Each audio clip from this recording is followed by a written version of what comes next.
Hello again and very welcome to the chapter about detecting the threat. This is a very important area within defensive play. We simply have to be able to see through what our opponent is about to do next turn. And this is something which sounds very simple, but in fact, over the board, players of all levels make mistakes in this field. I remember some 20 years ago, approximately, there was a very nice online chess newspaper called Chess Today. It was published by Grandmaster Alex Baburin, and he had an investigation, I remember, in this chess newspaper about blunders, which were the underlying reasons for blunders committed at different moments of the game by different players of different levels, and so to speak. One of the reasons, one of the causes that he distinguished was that we would simply not observe what the opponent had in mind. I know there were other reasons also. For example, one of them was that we play a move ourselves and we are not able to see how this move changes something in the position, like exposing the king, for example. But what we're talking about here is about something else. The opponent has just played a move, and there is a threat that we have to detect. It can, of course, have to do with king safety, our king can be in trouble and so on, but it can also have to do with other tactical issues, such as, for example, a piece can be about to be trapped, or a passed pawn is about to queen, things like that. So let's have a look. Let's start with our first example with the white pieces Nigmatov and playing black Saptarshi. You can see that white is having a problem with the king. The king is very exposed on d2, and both black's pieces here, the queen and the rook, are very active. So safe to say, white is already in some trouble here. But before we continue, we should spend a moment on trying to understand what is really going on, if there is some concrete threat for black here. So one way to detect these threats, one way of finding them over the board, is simply putting ourselves in our opponent's seat. This is what we saw also in the first example in the introduction, my game with black versus Hallmark. So let's do this little experiment again. I will flip the board and we will imagine that it's black to play. So if I tell you that it's black to play, and if I told you that you could actually mate white here, you're right, of course. There is the imminent threat of rook d1 check, and after queen takes d1, white's queen is no longer covering the square on c3, which means that black will continue with queen c3 mate. This is the big threat in this position, and white must do something about it. Now, black back to white's perspective here. So in the game, unfortunately, white didn't see through the threat. They played at this point e5, and of course, black continued with rook d1. And yeah, this is the final position. Or I think actually white resigned one move earlier. So what to do then? That's the next part of the story. Now we know what we have to look out for, and now how can we somehow solve this situation? How can we avoid this mating picture? Not so simple, I would say. One of the few options possible here is to try to give our king more squares. How can our king reach a greater number of squares? You got it. We can move the king upwards. King d3, very good move. We talked about briefly, I think in the introduction, we talked about the brave king idea. Brave king is something like move away the king from where it is right now, try to find safer soil for your king, and that's what white is doing here. One concrete idea might be to simply bring the king towards the queen side, where black's pawns would actually obstruct their attack against the white king. So king d3, this would have been the right choice here. I looked at some different moves in this position. One of the most interesting ones would be if black gave check on a3, trying to take the pawn on b4. Interestingly, in this position, we can actually let them do that. We should not play king c4, of course, because there is a pin with rook c1. So we should just take the pawn, and you better get used to this situation, please, when you have the king in an exposed place, but your opponent cannot exploit it. This will happen many times in this course. You can see that even if white's king is in the middle, it's not so easy for black to get that white king. It's protected by their fellow pieces, and also, as we were discussing, it now has more squares available, so it's not that big a risk of getting mated. One good plan for white here might be to try to trade queens. that would be great. Very often when you have an exposed king, once you reach the endgame, this can actually be a big asset for you. That exposed king is suddenly an active piece while the opponent's supposedly safe king, it's far away from the battle. So this would probably even favor white. So my main line here after king d3, it goes rook d1 check, and again we cannot go to c4 because in that case we lose our queen. So our move here is forced. We have to play rook d2. After rook b1, you can see that what black is trying to do here, they're trying to take this pawn on b4. They would like to start with giving this check perhaps and then take this pawn. However, white has a nice resource here. We can actually go for a perpetual. So if I told you that you're about to launch a perpetual here, how do you think that would happen? That's right. We'll start with rook h2, and after king g7 or king g8, we can then carry out the same idea, or even we would have perhaps an extra option with queen c4 check if the king goes to g8. So after king g7, it's time to carry out the perpetual. We really have to act quickly because black is trying to kill us here with the queen and rook. So that's right, we have to include a sacrifice. The only way to get at black's king here is by giving away our rook. Rook h7. If black doesn't take, we can continue with the same policy of giving checks. And if they take, well, in that case, as you can see, white's queen will reach the action, and finally we're able to deliver a perpetual. Very often when you would like to establish whether a perpetual works or doesn't work, instead of calculating move by move, try to visualize, let's say, like, can the king escape along that side? Can it escape along this side? And you can easily see that, for example, if the king goes upwards, we would always be able to come back in this way, right? Or if the king would go that way, we could give checks like that. And so you can somehow try to formalize this situation instead of calculating move by move. This would have been the right way for white to go. King g5, queen e5, and white is safe here. White will make a draw. Why did this happen? Well, because white noticed black's threat, black's diabolic threat of rook d1 check, queen takes, and queen c3, and for that reason they had to play the move king d3, which means that the white king will have more squares available. All right, let's take our next example. Again, we have a complex situation on the board. It cannot be evaluated immediately. We have to look a little through the tactics here. You can see that material-wise it's about equal, but we get the feeling that white is better here. White is more active. Black's pawns are double, so we could perhaps argue that the knight is actually stronger than the 3 pawns in this case. However, there is a very big danger that white is facing in this case, and unfortunately in the game, by the way, Ivanisevic with white and Yotsev with black, unfortunately the Serbian Grandmaster did not see through this threat in the game. So what's going on here? Again, we will use the same technique. We will flip the board. We flip the board and we try to understand, if it was black to play, what would black like to do? Well, it's enough to look at the white king to notice that it doesn't have many squares. It has no squares available right now. So black would really like to attack the king in some way. And yeah, how can that be done? You got it. Black has this very nice threat of rook g6 followed by rook g5. We have to do something about that. In the game, unfortunately, white, they omitted this. They played in the game rook c6. Definitely in white's mindset was to play for a win here. But after the move rook g6, they actually had to resign because they can't stop this in any way. Yeah, you can see for yourself, no matter what I play here, if I take the pawn, I'm getting mated in a very funny way. So yeah, this is a very sad story for white. We all experienced this kind of situation at least once in our chess career, I think. So very dangerous. I think maybe what was difficult for white over the board, I mean, time travel, nerves, tiredness and so on, but also maybe the fact that this move doesn't come with check. There are some things that chess players have difficulties with in general. I would say one of them is the silent moves, quiet moves in attacking play. Another one is the non-captures, when you don't take something despite being able to. And there is also the group of non-recaptures, when your opponent takes something and you don't take back.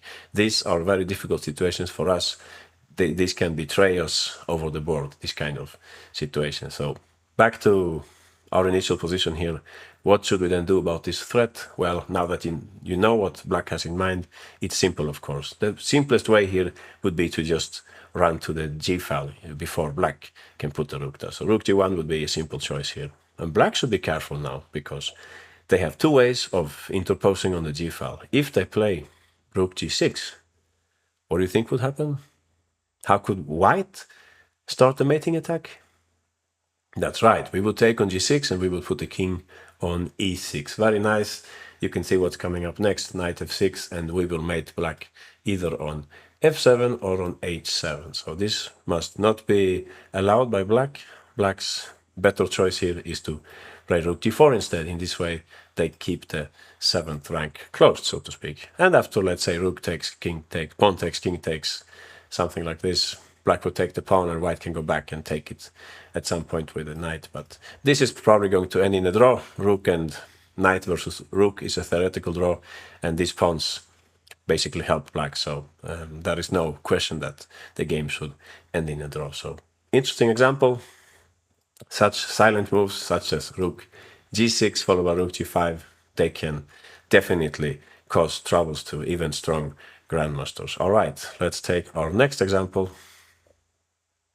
This is a game with the white pieces Trent and playing black Karlstedt.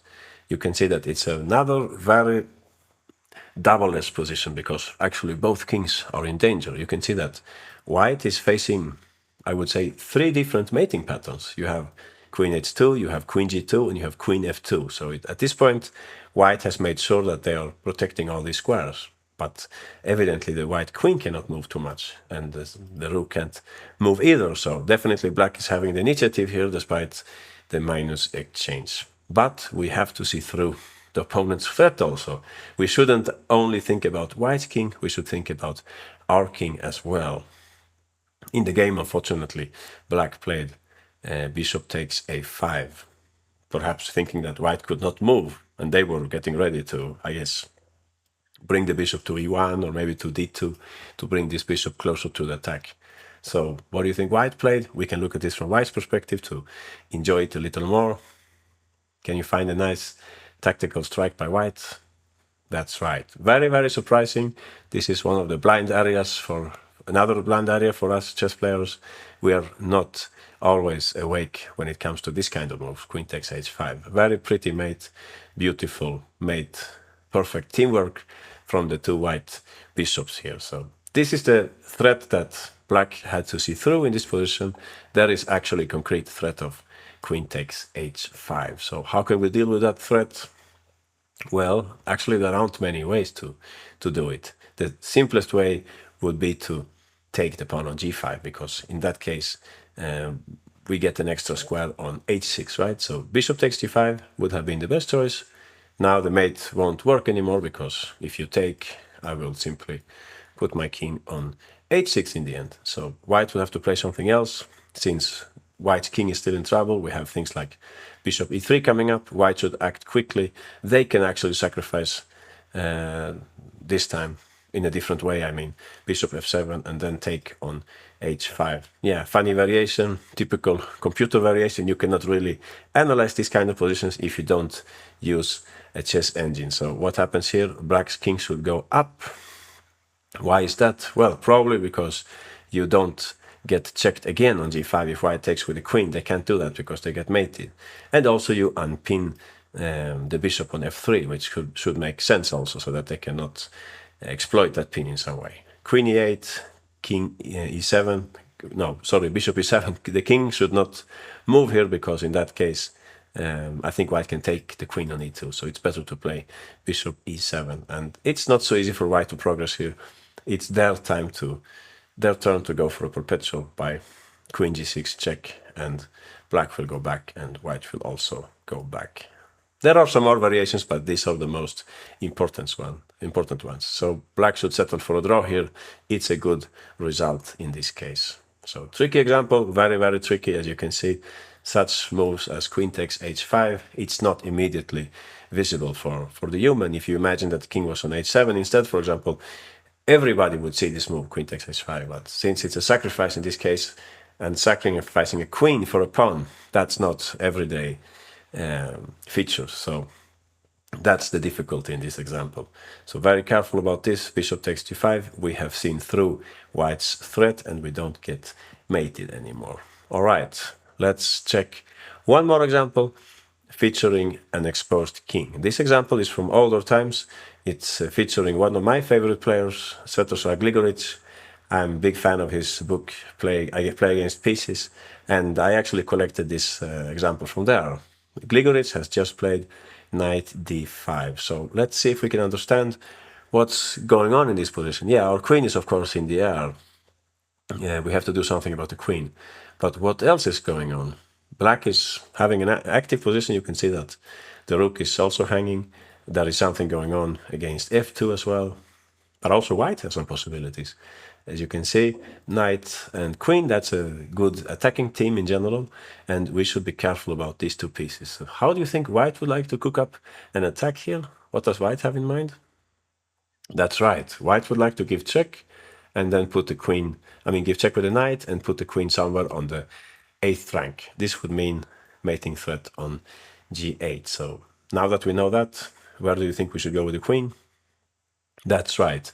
We have to take care of this square on g8 because that's where white's mating threat will take place. So for this reason, the best move here is to play queen e6. As you can see, after knight check, king h7, queen d8, we are just in time to save our skin here by playing the f-pawn. I think you can go one step or two steps, but this looks a little nicer.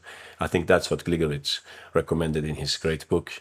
By the way, this kind of situation, where we cover a sensitive spot, cover some exposed square, that's a key part of defensive play. I should take the opportunity to say that. That's a very, very common technique when we are about to get mated and so on. We should try to keep track of such squares. So black will be okay in this position. This is the way that we had to play. What happened in the game? Well, in the game, Hansen was in time trouble, and he played instead, Gligoric with white and Kurt Hansen with the black pieces, by the way. Hansen played sorry, that's the correct move, yeah. The wrong move was played in the game, queen g5, and here Gligoric hurried to play knight e7. Yeah, you know this already, of course, king h7 and queen d8. Sorry. At this point, there is only one way for black to help the king. It's something which I call making space. We will look at this a little later in this course. So making space means in this case vacating a square for the king. h5 has to be played here, unfortunately. In the game he played simply rook b8, by the way. This was played in the game, rook b8. Yeah, what happened after that?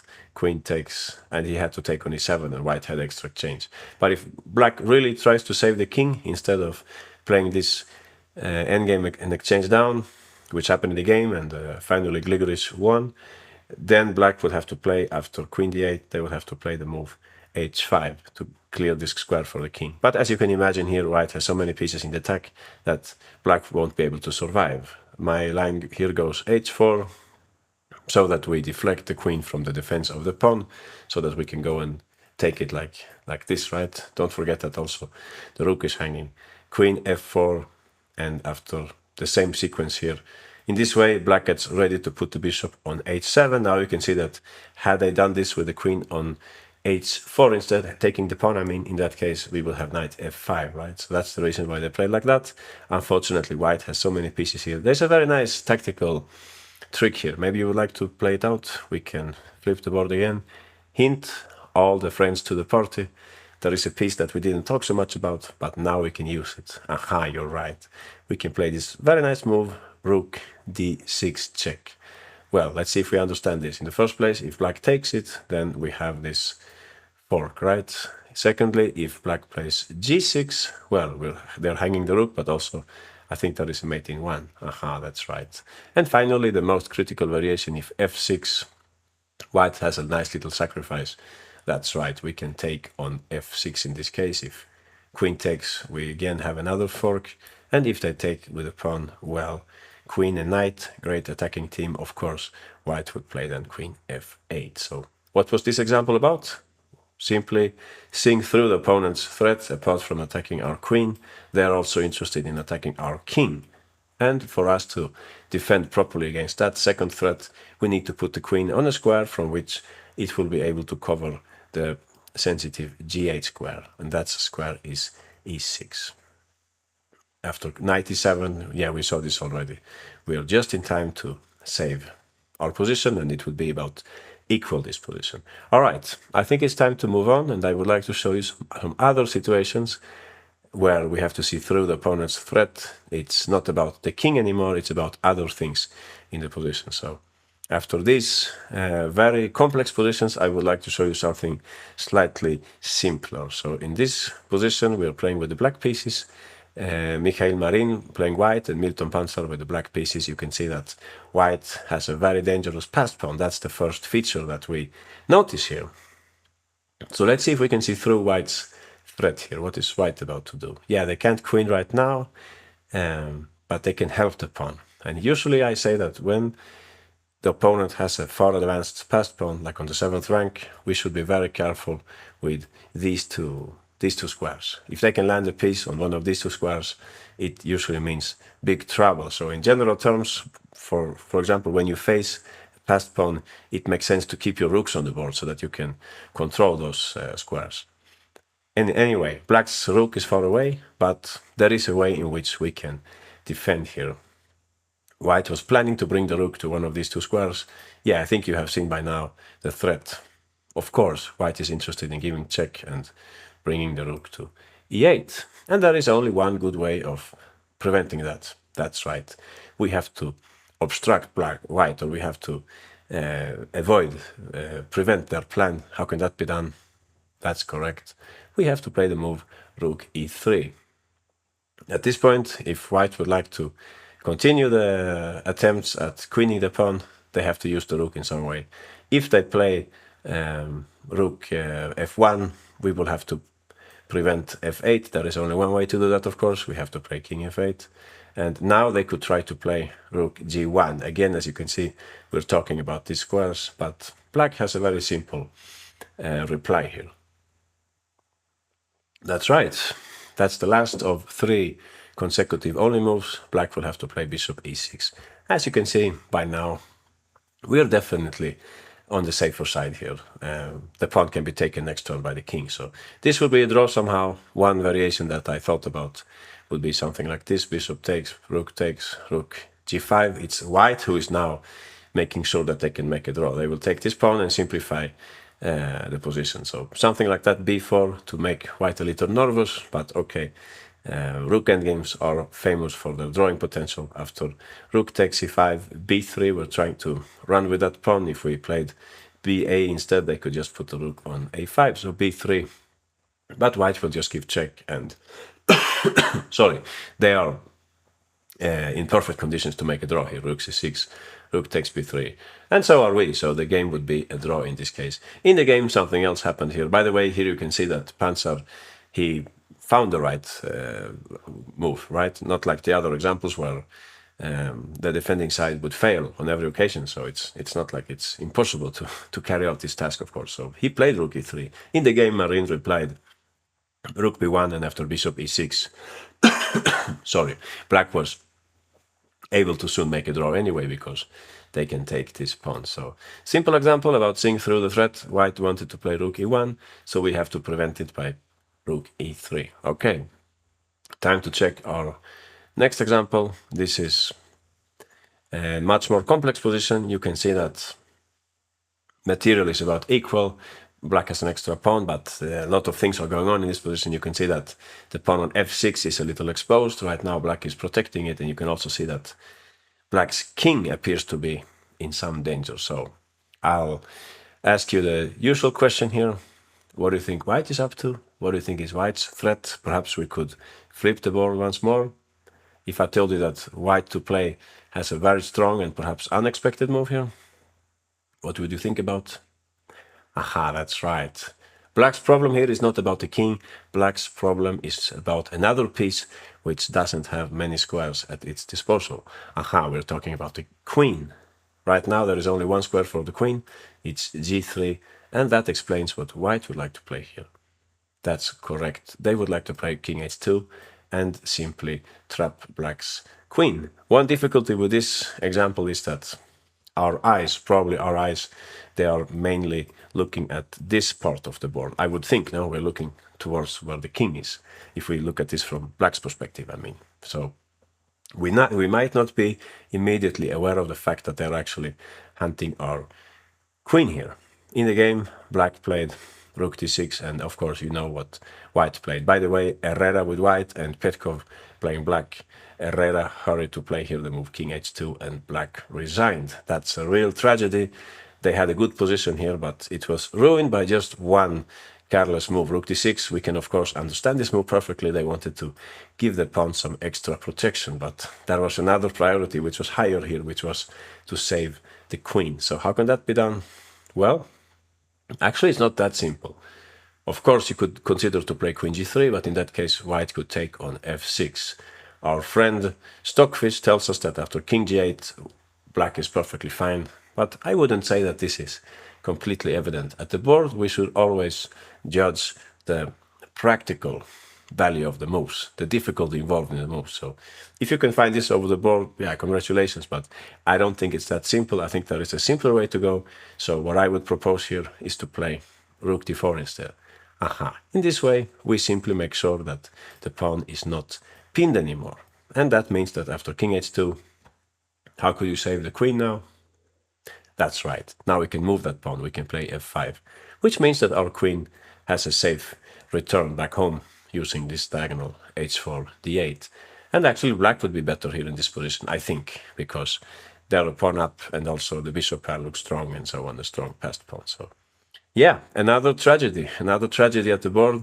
We can learn from other players' mistakes. In this case, black simply didn't notice that the queen was in the air. It's a typical, or in danger, a typical example of Baburin's theory that seeing through the threat. That's one of the difficulties. Not being able to see through the threat is one of the main causes for committing blunders. All right, let's check another example. This one is more complex, and it touches a little upon strategy also. We're playing with the white pieces here. It's a game between Rodi with white and Quintiliano with the black pieces. We can see that it's a very double-edged position because in the first place we have kings on opposite flanks, which means attack for both sides, of course. Both sides would like to attack now. They can easily push their pawns on the opponent's side, so to speak, where the opponent's king is, without caring about king safety and so on. So you can also see that white has played b3 and they don't have a dark squared bishop, which means, of course, that the dark squares are rather weak. And this last part is what has to do with the right move at this point. So black, I think black recently put the knight on d4. What do you think black is up to here? Are they about to take on f3? Or is there perhaps something else that black would like to play? How could they get at our king? That's right. What black is probably about to do here, they're about to play knight b5. That's a very nasty move because they would be threatening not only to give check on c3, but also to give check on a3, after which they could even dream about delivering mate on a1. So that's a very, very dangerous threat for white to take into account. In the game, white didn't perhaps pay attention, or something went wrong in the calculation. They played f takes g6 and black didn't hurry to play. I mean, they played very soon. I mean, they didn't hesitate to play knight b5. This is what happened in the game. And it was very difficult for white already to save their king. You can see that we have the threat that we talked about, knight a3 and queen a1. White played in the game queen e3, and after h takes g6, white had a very difficult time. Black was ready to continue the attack. They kept the knight on b5 to keep more flexibility. That's a good approach when you're attacking. You don't have to play out the checks at the very beginning. So this was what happened in the game. Yeah, difficult case for white, this position. You can see that also the bishop is not really useful. Black's knight is not strong, but this bishop is, even if we have like a discovered attack, it takes a long time to bring that bishop to the attack. So dangerous for white. There was a much better move. If this is the main threat, what could we do about that? Well, we could play a4. That's a perfectly possible move. But even stronger would be the counterintuitive move, bishop e2. So I think this is also one of the areas where we can learn from computers, they don't shy away from moves like that. It makes a strange impression on the human. Usually we don't like to expose our bishops to the opponent's knights. That's what my experience has told me, that we don't like this. Usually a move like bishop g2, for example, it would be more intuitive for a human. But at the same time, this is a terrible move, of course, because black could then just continue with the plan. So defense, it's not always connected to intuition. It's more about calculation in this case, understanding what the opponent has in mind. Bishop e2, very strong move. If they take, we're very happy because in this case, black's dangerous knight is gone. Black will now face an attack.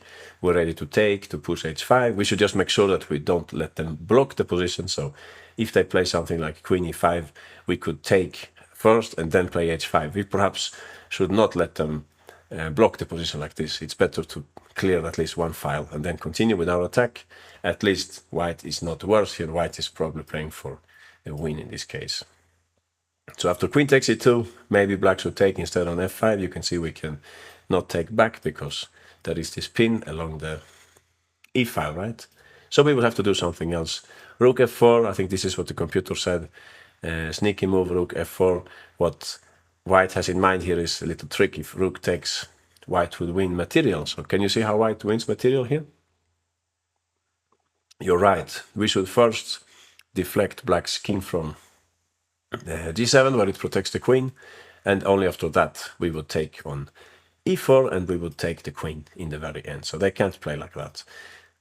Rook e5 they could play instead, queen g2 check, and we continue with our attack. Rook takes f5, so that we trade off black's active rook. When we are attacking, we should not forget about our own king. If we take like this, they would have a chance to play rook a e8, and it's again our king, which is a bit weak here. So it's better to take in this way. Black takes back and we take, and at least, like I was saying, white is not worse here. White is probably playing for a win. You can see that white's king is safer, and yeah, it's a pawn also hanging on b7. So that's the right approach here. We should avoid this move, knight b5, by any means. For that to work, we should play this counterintuitive move, bishop e2. We should simply understand that their knight is stronger than our bishop in this case. And also it's nice, of course, to clear the f-file for the attack. Did I have any other move here? Yeah, they can take, of course, on e4, and we don't care about pawns. In this case, it's a position with opposite castled kings, so material is secondary, at least the pawns. We don't need to think too much about them. We should just get going with our attack. You can see pawn takes is coming next, and yeah, black is in big trouble. The same, I think, goes for if they play something like rook c8. They try to continue their attack. They are entitled to do so, but we could just continue ours. We're protecting this pawn, and again, we're ready to play for an attack. So difficult move to make.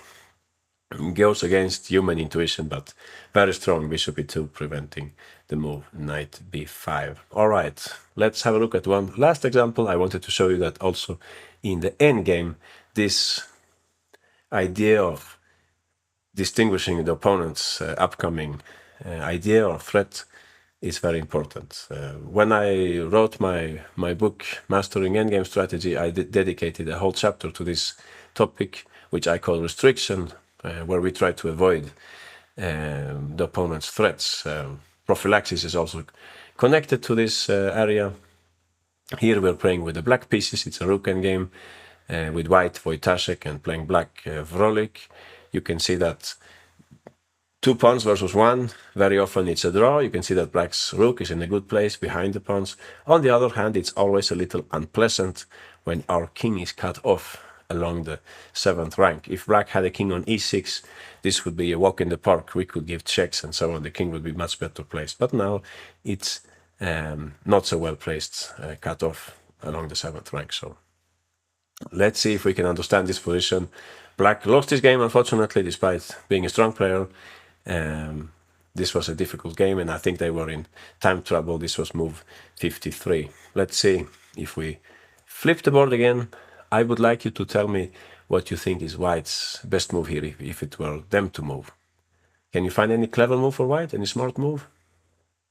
That's right. They have this very nice idea of king e5.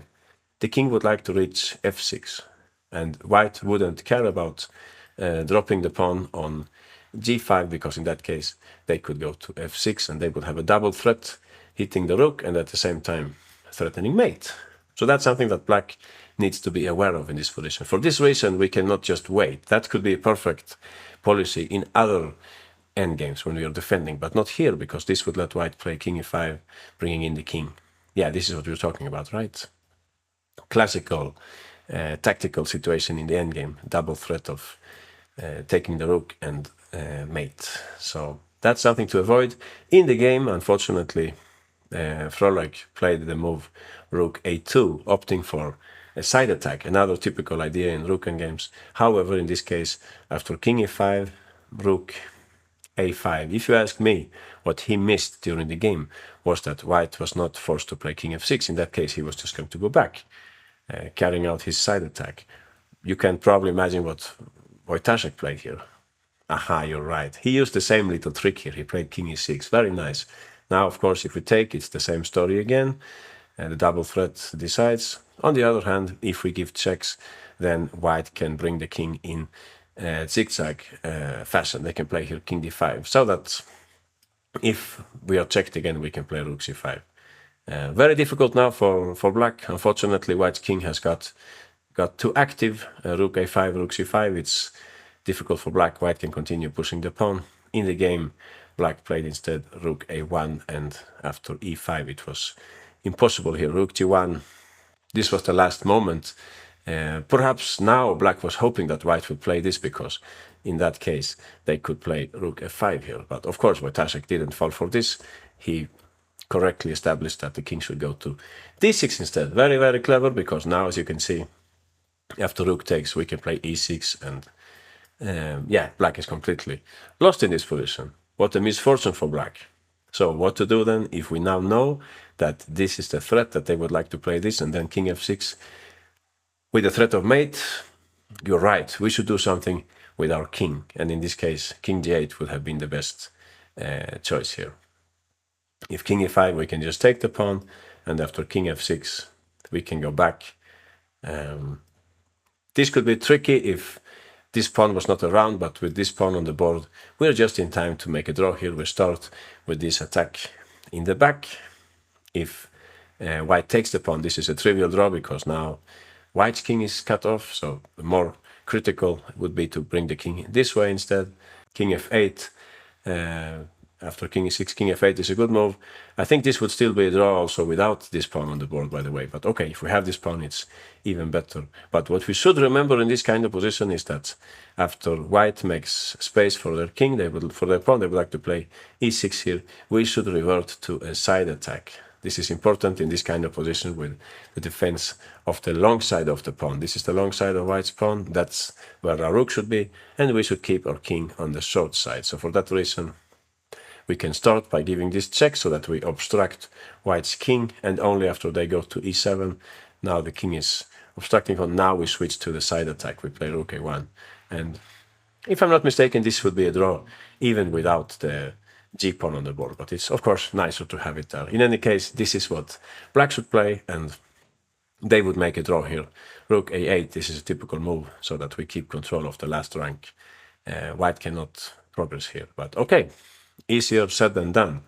This has happened a lot, especially in the endgame when time is short. It's easy to miss such small details. So what was going on here? Well, white was about to play king e5, giving up the pawn, because they are relying on this very nice trick.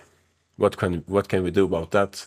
Well, we would like to move the king. We should not move it this way, because in that case the pawn is doomed. White would win this endgame with 2 extra pawns, but we can go the other way instead with the king, which means that if white carries out the same idea, the second threat doesn't exist anymore. There is no mating threat. So with some carefulness, we would be able to make a draw here, provided that we understand this plan of using a side attack with a rook. Please notice also that if white plays e5 instead, this would be counterproductive for white, because now they cannot use this square anymore, so we could just give check instead. It would be difficult for them to progress. For example, if they play king here, we could perhaps put the rook on. Oh, actually this is not so clear, no? Because they could, yeah, this is not so clear. They would like to bring in the king. Yeah, maybe this is not so good. Yeah, we should play in a different way. So if this is a threat where you think black should play, can be prevented somehow, you're right. This is what I call restriction. Rook e2, we're cutting off the king so that the king cannot get any closer. And obviously, if they try to fix this somehow, it gives us time also to bring in our king. Okay, complex example. And it's not surprising that even very strong players like Frolik can fall into such mistakes. So what we have seen here in this chapter about detecting the threat is that it can be a difficult challenge to find out what the opponent has in mind. Maybe the threat takes place somewhere else on the board than exactly at the area where our eyes are looking. We saw in the first example that white didn't see through the mate and they lost the game for this reason. They should have run with the king and getting more squares for their king. We saw in the second example that black had this devilish plan of mating white, attack with a silent move, and for that reason they should have resorted to the move rook g1 in order to ruin this black's idea.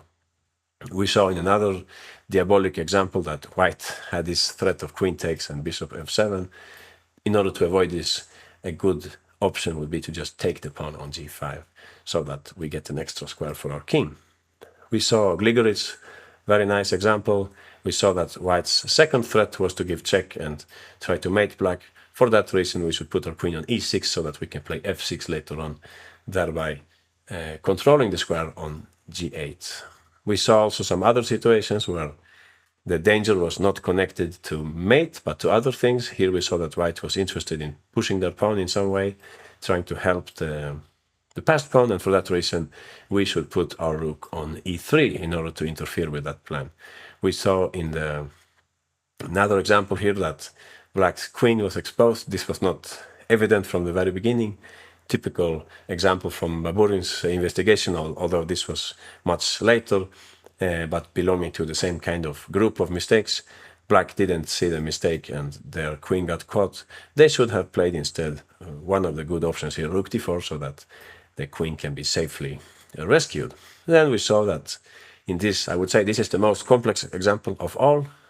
We had to understand that knight b5 was a key plan for black, and we should not shy away from this anti-intuitive move like bishop e2. It's a very powerful move because the trade would favor us, and also we're avoiding the plan of knight b5, the threat of knight b5. Finally, we saw this endgame example, or maybe this is the most difficult actually. Endgames, despite more simplified material, are always tricky. So here for sure, this is something to look out for. We can not prevent this really, but we can take prophylactic measures, and that's what king g8 means, that when the king arrives on f6, we're not mated anymore and we can save our skin in the rook endgame. All right, thanks, and see you in the next chapter.